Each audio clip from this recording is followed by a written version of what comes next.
Good morning class. I hope you are good at your side. आज हम western model करेंगे secularism का, जिसे हिंदी में धर्मनिरपेक्षता का यूरोपीय मॉडल कहा जाता है।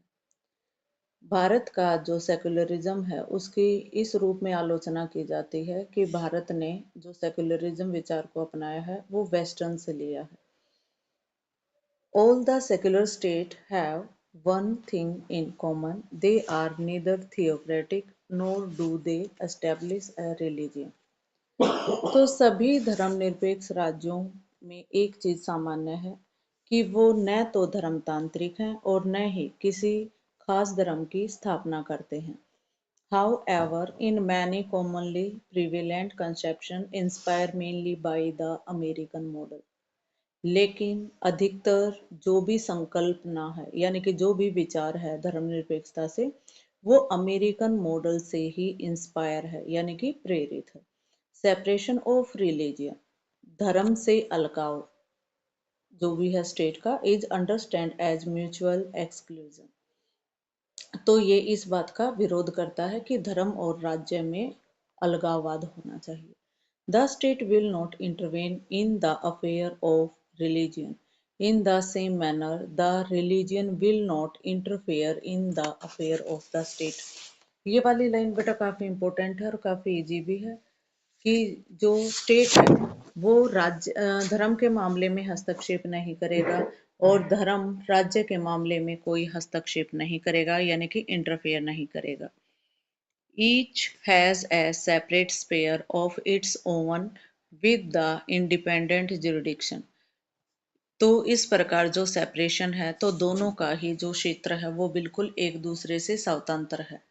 इंडिपेंडेंट मीन्स स्वतंत्र, जुडिक्शन जो न्याय क्षेत्राधिकार है। No policy of the state can have an exclusively religious rational. कोई भी राज्य की नीति धर्म पर आधारित नहीं होगी। No religious classification can be the basis of any public policy. धर्म का जो वर्गीकरण होगा वो किसी भी सार्वजनिक नीति पर आधारित नहीं होगा। If this happened, there is illegitimate intrusion of religion in the state. अगर ऐसा हुआ तो वो राज्य के मामले में धर्म की अवैध घुसपैठ मानी जाएगी यानी कि ये उसमें इंटरफेयर कर रहा है ऐसा माना जाएगा। Similarly the state can't aid any religious institution. Aid होता है बेटा सहायता करना।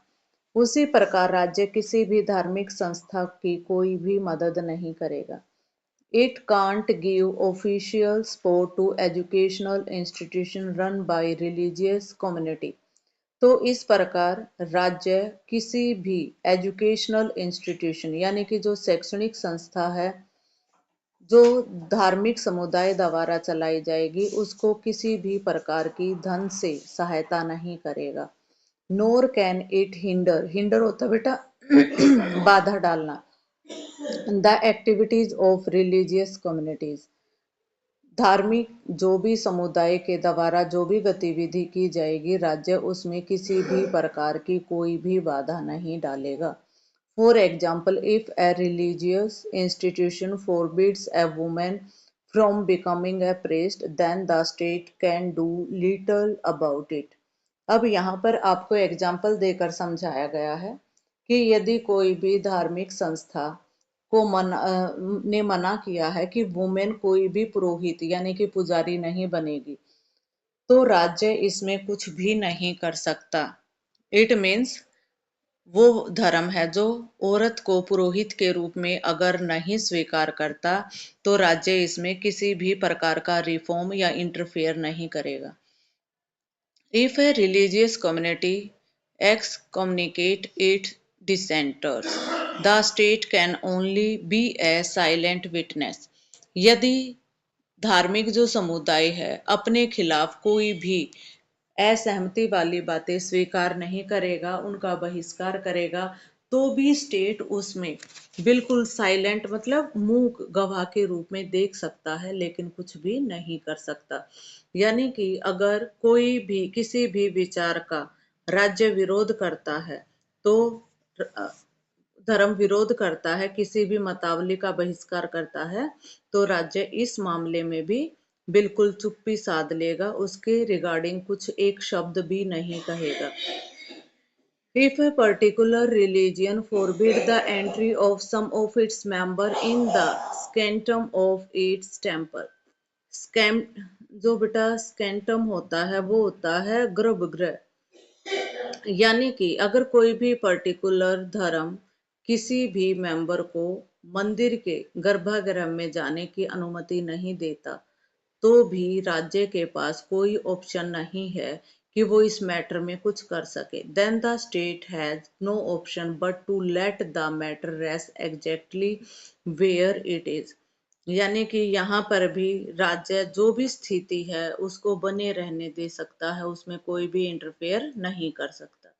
ऑन दिस व्यू, तो इस तरीके से religion is a private matter, तो इस विचार से हम देखते हैं कि जो धर्म है ये व्यक्ति का निजी मैटर है, not a matter of state policy और लॉ, यानी कि राज्य सत्ता की नीति या कानून का विषय नहीं हो सकता, व्यक्ति का अपना निजी विषय है, जैसे चाहे वो इसको स्वीकार कर सकता है। This common conception interpret freedom and equality in an individualist manner. तो इसी रूप में स्वतंत्रता और समानता की व्यक्तिवादी ढंग से व्याख्या की जाती है, व्यक्ति के रूप में की गई है। लिबर्टी का मीनिंग क्या है? Liberty is the liberty of individual, यानी कि जो स्वतंत्रता है उसमें क्या है, उसका अर्थ है कि व्यक्तियों की स्वतंत्रता। Equality is equality between individual, समानता का अर्थ है व्यक्तियों के बीच समानता होना। There is no scope for idea that is community has the liberty to follow practice of its own choosing. इसका अर्थ ये है कि जो भी समुदाय है वो अपनी मर्जी से स्वतंत्र रूप से कोई किसी भी प्रकार का आचरण नहीं कर सकता। There is a little scope for community based right और minority right। यहाँ पर समुदाय आधारित जो अधिकार हैं या अल्पसंख्यकों के अधिकार हैं उनके लिए कोई भी स्थान नहीं है। The history of western society tell us why this is so. तो जो इतिहास है पश्चिमी समाज का वो हमें बताता है कि ऐसा क्यों है। Except for the presence of the Jews, most Western societies were marked by a great deal of religious homogeneity। जो होमोजेनिटी होती है उसका मीनिंग होता है बेटा सहजातीय, यानी कि एक समान रूप से दिखाई देना।